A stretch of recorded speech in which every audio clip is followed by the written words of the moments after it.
Hi guys, it's Anna, and for this week's video I'm going to be showing you some more of my favourite books. I have already... Sorry, there's my cat right here. Oh jeez. Oh, she's right here in front of me. Woo, that's her tail. Oh, go away! I've already filmed a video like this in the past. If you would like to check that out, then I will leave a link to it in the description below. Open it, check it out. It is pretty cool.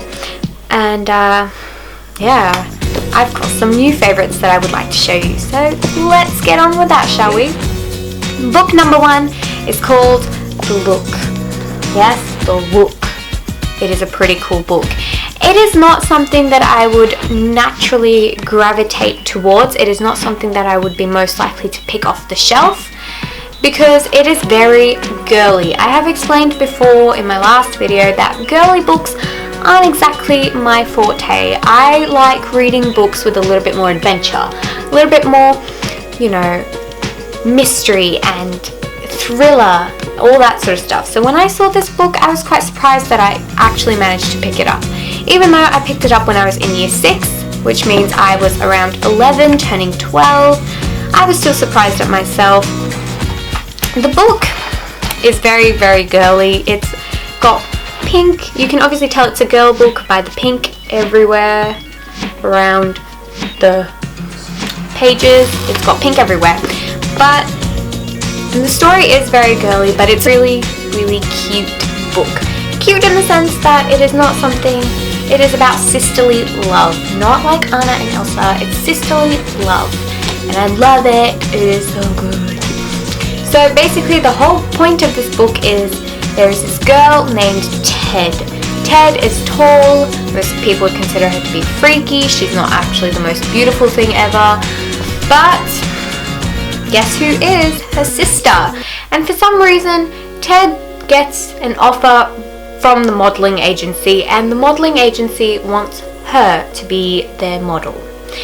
Ted is absolutely blown away. She's like, what? How about my sister? She is obviously far superior, far better looking than I am. Why don't you pick her? Anyways, the modelling agency insists on having Ted. All that is all well and good until suddenly her sister falls seriously ill.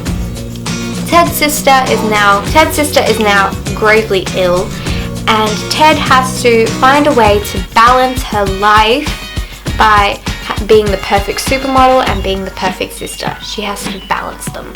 Question is, can she balance her life and work at the same time? Because both those things are very demanding. Being a supermodel is full time. You do not get rest just because you're a supermodel.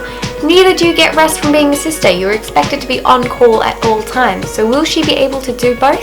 I don't know. Read it. Find out about it. Book number 2 is by an author that I have spoken so much about in the last video. His work is just something that I always love to read. Every time he has a new book in, I feel happiness. I'm like, I have to read it now. So his name is John Green, and his book is called Paper Towns.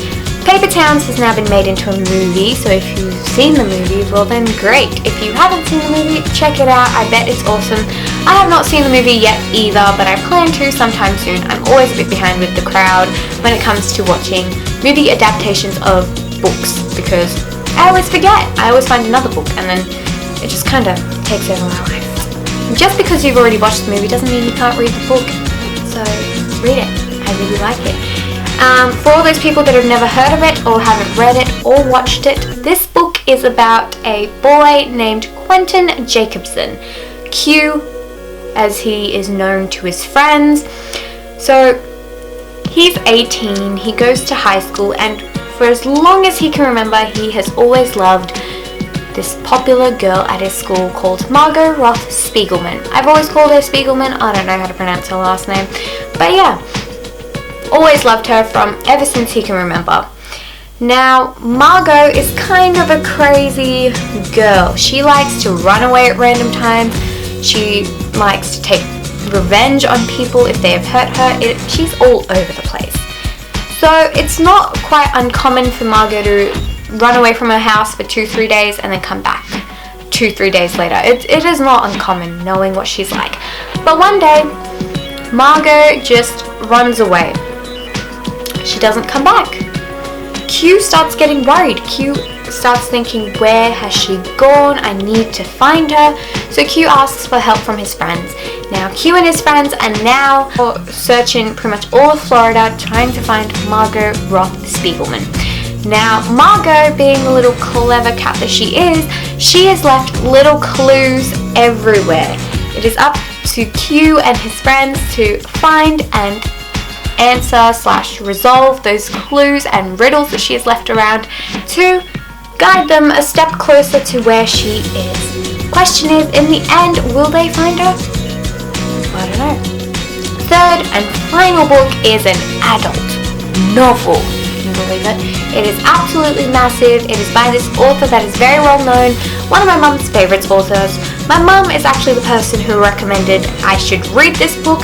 When I first saw her, I thought, are you crazy? I am not reading a book this fat because it is absolutely ginormous. But this book is called House Rules by Jodi Picoult, and it is actually amazing. If you can't already tell, it is probably the fattest book I have read in my life, and quite possibly the tallest book as well. But so when my mum handed me this book saying, here, you should read it, you would really like it, I was like, you're kidding me. This book, I will probably never finish it. And by the time I finish it, I will be 80, reading it to my grandchildren or something. I don't know, but I just felt like I would never finish it. That was until I actually started reading. When I started reading, I realized that, hey, this book is actually very interesting.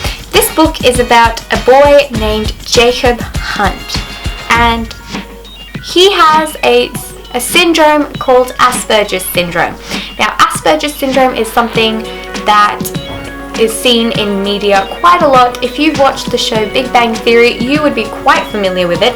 It is a syndrome that Sheldon Cooper has. Now, Sheldon Cooper is kind of kooky. He's all over the place. He has a love for this one subject, which is science, and he has put his heart and soul into science. That is quite similar for people who suffer Asperger's, as in this book, Jacob Hunt, he is also obsessive over one particular subject. But in his case, it is not science, it is forensic analysis. Jacob, as suffering with Asperger's, most people with Asperger's are quite bad at social communications. It is quite hard for them to hold a normal conversation, or they might just not know how to react in a normal situation. Like if someone is crying, they would not know how to console them, or even why they're crying. They're just confused to this aspect of why is that person crying, right? That is why Jacob has a social behaviors tutor called Jessica. Now suddenly Jacob finds that Jessica is dead.